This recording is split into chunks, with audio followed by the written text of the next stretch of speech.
کہ میں اپنے والد کے مشن کو پورا کروں گا, میں K2 کی پہاڑی سردیوں میں عبور کروں گا. اس پر میں نے ایک بیان ریکارڈ کروایا تھا, وہ بھی اس موقع کے لیے وہ بھی مناسب ہے, تو میں اس کو دوبارہ ریپیٹ کر دیتا ہوں. اس وقت میں نے ایک بیان ریکارڈ کروایا تھا کہ علی سکپارہ کے بیٹے تک کوئی میرا یہ پیغام پہنچا سکتا ہے تو پہنچا دے کہ آپ نے جو یہ کہا کہ میں اپنے والد کو کے مشن کو پورا کروں گا, میرے والد کا مشن تھا K2 کی پہاڑی عبور کرنا, تو میں اس مشن کو پورا کروں گا. آپ کے الفاظ سے ایسا لگتا ہے کہ آپ والد کی چاہت کو پورا کرنے کے لیے یہ کام کر رہے ہیں. تو دیکھیں, اگر آپ کا آخرت پر ایمان ہے, دو ہی لوگ ہوتے ہیں, کچھ لوگوں کا آخرت پر ایمان ہوتا ہے, کچھ کا آخرت پر ایمان نہیں ہوتا. اگر آخرت پر ایمان نہیں ہے بالفرض, تو اس کا مطلب یہ ہوا کہ آپ کے ابا والد محترم جب گئے K2 کی پہاڑی عبور کرنے کے لیے, جان سے ہاتھ دھو بیٹھے, تو ہمیشہ کے لیے ان کی لائف کیا ہو گئی, ختم. اب آپ اپنی جان کو خطرے میں ڈال کے وہ کام کریں نہ کریں, آپ کے والد کی صحت پہ اس سے کوئی فرق نہیں پڑتا. ان کو پتہ ہی نہیں, کیونکہ جو ایتھیس لوگ ہیں, جو مذہب کو نہیں مانتے, وہ کیا کہتے ہیں, انسان کچرا ہے, کچھ دن کے لیے اس کو حیات ملتی ہے ڈارون کے نظریے کے نتیجے میں, اور اس کے بعد وہ دوبارہ کیا ہو جاتا ہے, کچرا ہو جاتا ہے, تو ختم. اب آپ کے ابا کو تو اس سے کوئی فائدہ ہونے والا, ان کو پتہ بھی نہیں چلے گا کہ آپ نے یہ کام کیا ہے. تو ایسا کام کیوں کر رہے ہو جس سے آپ کے ابا کو نہ کوئی خوشی ہو رہی ہے نہ کوئی غم ہو رہا ہے. اور اگر آپ کا آخرت پر ایمان ہے تو ظاہر ہے وہ مسلمان ہی کا ہوتا ہے نا, اور تو کسی کا نہیں ہوتا آخرت پر ایمان.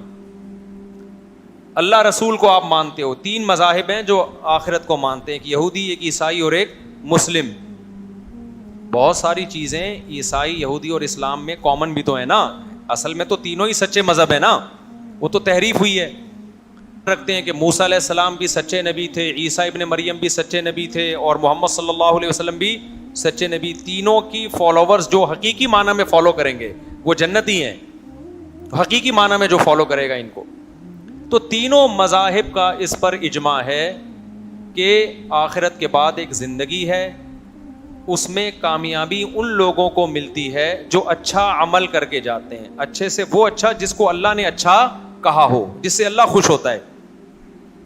اور ان لوگوں کا ٹھکانہ برا ہوتا ہے جو برا عمل کر کے جاتے ہیں. یہ یہودی بھی کہتے ہیں, عیسائی بھی کہتے ہیں, اور مسلمان بھی کہتے ہیں. تو اگر آپ آخرت کو مانتے ہو تو اب آپ کے ابا کو فائدہ آپ کے اچھے عمل اور ان کے لیے دعا سے تو ہو سکتا ہے.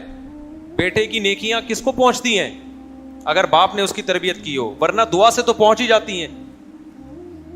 بھائی حدیث میں آتا ہے نا, ایک صحابی نے پوچھا, یا رسول اللہ, صحابیہ نے پوچھا میری ماں کا انتقال ہو گیا, میں ان کی طرف سے صدقہ کرنا چاہتی ہوں, کیا کر سکتی ہوں؟ آپ نے فرمایا ہاں.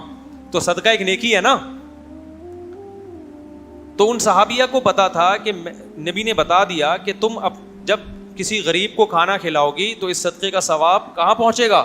اگر ماں کے لیے کھلا رہی ہو کہ یہ نیکی کس کو ملے, میری ماں کو ملے, تو یہ نیکی کیا ہوگی, ملتی ہے. کسی صحابی نے ایسا نہیں نبی سے پوچھا کہ یا رسول اللہ میرے والد کا انتقال ہو گیا, اگر میں فلاں پہاڑی پہ چڑھ جاؤں اور ایک ریکارڈ قائم کر لوں تو کیا میرے والد کو اس سے فائدہ ہوگا؟ کسی صحابی نے ایسا سوال بولو نہیں پوچھا, کیونکہ صحابہ یہ بات جانتے تھے کہ یہ اچھا سوال نہیں ہوگا, نبی کو اس پہ غصہ بھی آ سکتا ہے, غضب بھی آ سکتا ہے, ایک فضول سوال ہوگا, کیونکہ اللہ کو اس سے کیا پہاڑ پہ چڑھیں یا پہاڑ سے اتریں. میں سمجھا پا رہا ہوں اپنی بات؟ اللہ کو اس سے تو غرض ہے کہ اس کی مخلوق, الخلق عیال اللہ, حدیث میں آتا ہے یہ مخلوق اللہ کی عیال ہے, گویا اللہ کا خاندان ہے. جیسے کہ آپ کسی کے بچے کو کھانا کھلاتے ہیں تو باپ خوش ہوتا ہے نا, تو مخلوق کو کھانا کھلائیں گے کون خوش ہوگا؟ اللہ. ہاں یہ ایک الگ بات ہے کہ جب نبی صلی اللہ علیہ وسلم مشرکین سے کہتے کہ مخلوق کو کھانا کھلاؤ, تو مشرکین کہتے اللہ خود ہی کیوں نہیں کھلا دیتا, اللہ نے ان کو غریب پیدا کیوں کیا ہے؟ پھر آئی بات سمجھ میں؟ یہ ایک بیہودہ سوال ہے. بھائی اللہ نے غریب کو پیدا کیا تاکہ مالدار کی آزمائش ہو, اس میں حکمتیں بہت ساری, کسی کو غریب بنایا, کسی کو امیر بنایا, یہ حکمتیں فوت ہو جاتی ہیں نا اگر اللہ سبھی کو کھلا دیتا. لیکن اللہ غریب کا پیٹ بھرنے سے خوش ہوتا ہے, اس مالدار سے خوش ہوتا ہے جو غریب کا خیال رکھے.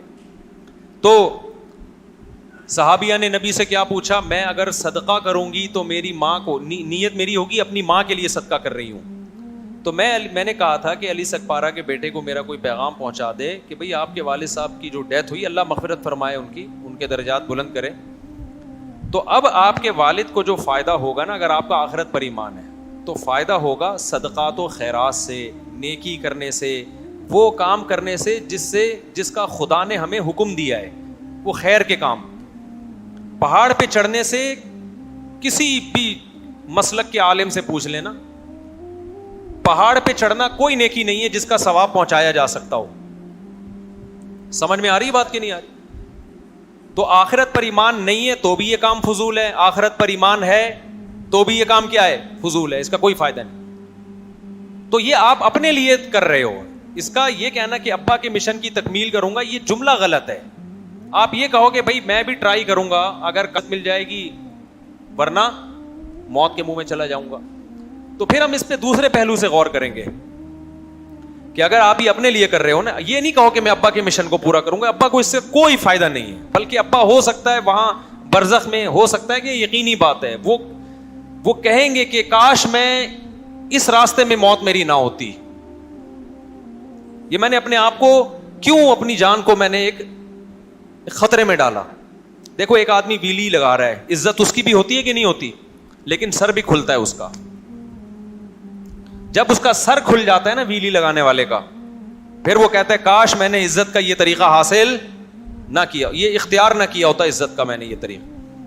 بعض ہم نے دیکھے ہیں کہ وہ پائیدان پہ بیٹھ کے بائک چلا رہے ہوتے ہیں. میں ڈیفینس گیا تھا, بچپن کی بات ہے, ہمارے دوست لے کر گئے, وہ سی وی یو پہ ریسیں ہو رہی تھی. ہمیں شوق ہے ہر جگہ گھسنے کا, اگرچہ ہم بچپن کا اتنا بھی بچپن کی مولانا بن چکا تھا میں, جائز جگہوں پہ جانے کا, ناجائز اللہ کا شکر ہے, اللہ بچا کے رکھے ہم سب کو. ابھی ایک ڈاکٹر سے میری ملاقات ہوئی, وہ مجھے میں نے ان سے کہا آپ کیا کرتے ہیں, انہوں نے کہا میں ہارٹ اسپیشلسٹ, میں سرجن ہوں ہارٹ کا. بڑی عقیدت سے مل رہے تھے نا, مفتی صاحب. میں نے کہا اتنی عقیدت کا کوئی کیش تو کرائے نا آدمی, فری پوکٹ کی عقیدت. میرے بہت بڑے فین ہیں. میں نے کہا ہاں, میں نے کہا بہت زیادہ بڑے, انہوں نے کہا بہت بڑا فین ہوں. میں نے کہا مجھے